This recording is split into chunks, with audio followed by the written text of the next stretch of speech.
Now I'd like to present the 2019 Toll Excellence Private Sector Innovation Award. This year it goes to ETC, the Electronic Transaction Consultants, for their work on the Central United States Interoperability Hub. Congratulate and welcome ETC's CEO, Brett Kidd.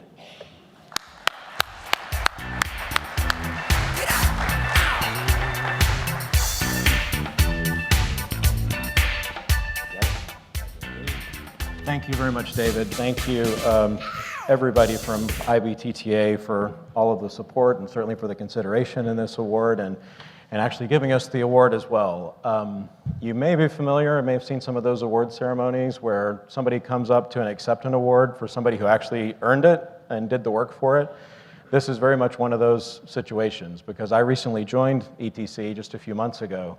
So the award that we're receiving today is truly on behalf of the vast number of people, some of whom are in the room representing the team, but many are still in Texas today and in other places who built this great solution a couple of years ago. Also, it's on behalf of 7 really collaborative agencies, innovative agencies, forward-looking agencies that worked with us through each and every step, solving the problems, figuring out the barriers and how to get around them. And so were it not for those great teams, the ETC team, the teams from each of those agencies working together, we absolutely would not have achieved this result, and certainly what you're recognizing today. I will say just a quick point before I jump into the solution itself and explaining that. A couple of people have asked me how I'm liking the role, because I joined ETC, again, about 5 or 6 months ago from outside the industry, and people have asked me how I like it, first impressions, those kinds of things, what drew me to the role in the first place. I've been in the IT services world for about 25 years now, which is a little hard to say out loud. It's been at the intersection of technology and the transportation industry and public sector. I've worked in that sphere, never specifically in the toll space or this part of the mobility space. But one thing that absolutely attracted me to it is the vast opportunities that exist in this sector. Never, and truly, in the 25 years that I've been in the technology services world, I've never seen so many opportunities localized in a sector like this before. So I'm very excited to be a part of that. And as I said, also part of an incredibly innovative team at ETC. ETC has really been an innovation machine over its history. And when you start to bring together a team like that in a dynamic industry with so much growth associated with it, you can do some truly remarkable things. And I'm excited just to be a part of that and to explore some of those things as we go ahead. So as I mentioned, the ETC has been an innovation machine for many years, actually from its inception nearly 20 years ago, actually 20 years ago this year. There are a number of firsts that have come from ETC. All electronic tolling, ETC was the first to execute that in the United States. The same with dynamic pricing, where we still hold a patent. We're utilizing big data solutions, especially in roadside, but generally to improve reporting and visibility into how the systems operate and to improve those. And also are plugging those into actually a new suite of roadside solutions that we've just launched and will be deployed by the end of the year. And then also the team built and has deployed, and it's running wonderfully at a client a next-gen back office solution as well.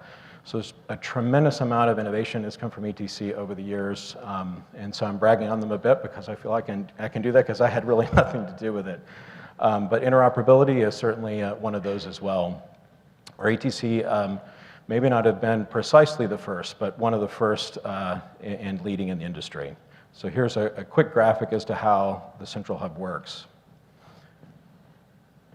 We didn't add any music to it, but we could all hum or sing our favorite tune. But basically, you can see a number of agencies in Texas began the conversation, adding quickly our friends from Oklahoma and Kansas as well, and to create the Central Hub, which will then be connected to the Southeast and the West in the coming months. And so I'll talk a little bit more about the specifics, how kind of the history of the solution, and then and where we're going to go next with it. So it actually goes back to around the turn of the century, which is a little funny to say out loud, although my daughter one time pointed out that I was born in the 1900s, which was a little hard to realize as well.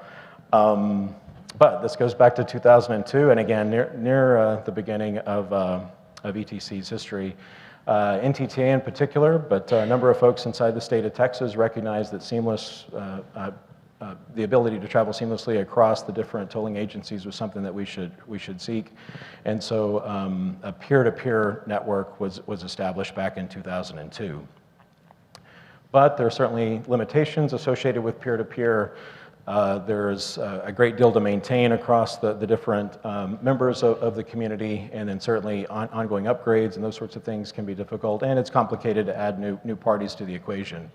So in 2005, Team Texas was formed, which was a hub and spoke model. This was the first of its kind in the United States, which provided some standard protocols for the interactions between the various agencies and the central hub, and really set the stage for some other things to come downstream, which includes the Central United States Interoperability Hub, which was established in 2017. So between 2005, 2017, obviously the other hubs were starting to develop in different parts of the country as well. And with IBTTA's leadership, coordinating with us and others at the time, recognized the ability to have national standards and find interoperability across the United States is something that was very desirable. So again, we worked with our agency partners to create the Central US Interoperability Hub, which is based on the national standards. It does provide also for that hub-to-hub integration, which was a critical component to it as well, and also does provide for multi-transit processing as well. Different kinds of modes of transportation can go into the mix as well. So that's where that was launched in 2017. Just quickly, if you want to know details about how it operates, we've got some people in the room or at the booth who could get into some more specifics with you. But just a quick version is that it's a two-way process, as you might imagine. The central hub, a central hub agency that's an away agency will capture the transaction. That could be a license plate image, or it could be a transponder transaction. It goes through the hub. There's intelligence in the hub, which will then direct it to the appropriate home agency, which can be through another hub as well. It then runs into a number of business rules that reside there at the home agency, which will then make the determinations on the transaction, how it should be split, fees, or the appropriate amounts. And then it goes in the other direction back to the away agency to make sure that the funds show up in the right place at the right time. So that's a bit about how it works, and then just a few of the key features. There's a whole stack, so I won't go in detail to each of them, but certainly transaction reconciliation, the financial reconciliation pieces, which are critical with so many moving parts and so much complexity. Again, the home agency designation is critical too, to make sure it finds the transaction finds its appropriate home and hits the right account. And then a number of other components too, especially the reports and the alerts are something to note. There's a very robust reporting capability across a broad spectrum of areas that allows you to both see how the system is performing, and where you might want to take it or adjustments you want to make over time. And then alerts happen in a similar fashion, but sometimes on a daily basis, can be on an ad hoc basis, but to help you see specific issues that are underway and make adjustments accordingly. And then a whole range too of file and web services interfaces that are critical for the ongoing function and to address all the complexity that would come with a solution like this. So that's how it works, some of the features associated with it. And again, it's been up and running for a couple of years, and so this shows you some of the results. The ADV, if you can't see all of it, the ADV is the average daily volume, PDV, the peak volumes, and then the total volumes there at the bottom. So just really pointing out two in particular, nearly 1 billion transactions have gone through the system so far, and over $1 billion in revenue have been collected through the system so far as well. And then you can see the daily volumes, and the peaks can handle quite a bit of scalability or some spikes over time as well. And then of course you can see hundreds of thousands, in some cases millions of adjustments or resubmittals or those kinds of things that the solution can handle as well. So we're seeing great performance already, and again, we're not stopping there. We do see the need for the interactivity across the nation and some other things to come downstream. So one is that, and something that we tried to keep in mind as we were building it, or the team did, is to make sure as new agencies were added that the hub itself didn't have to be impacted by the coding that significantly. So that was one side of it. And then the other is that, that the new agencies coming in would face as little impact as possible as well. And so that's a sort of an adapter that we built. Think of it as sort of an appliance that encourages or allows for backward compatibility, and so permits those new agencies that would be coming into the hub in any part that they're going to be a part of to limit the amount of coding and changes to their own business rules and their own applications in order to become a part of it. Because obviously the more facilitation we can do, the less changing that we have to do along the way, the better it is for everyone. So what will happen from an interoperability standpoint nationwide? So we do have the 7 agencies currently in place today across Texas and Oklahoma and Kansas. In the fourth quarter of this year, we'll be interfacing with the Southeastern Hub and also with the Western Hub that is being formed. And then early next year, we'll be bringing Colorado and E470 into the Central Hub, then as a part of the overall national network. And then I tried clicking several times on the presentation to show when the connectivity will take place with our friends in the Northeast. We don't have a timeline on that yet, but we'll be spending a lot of time with PJ and others up there to see how we can get that interconnectivity working so that we have all 4 hubs in the United States truly interoperable, so that we can then all start to do fun things around multimodal and other sorts of things downstream.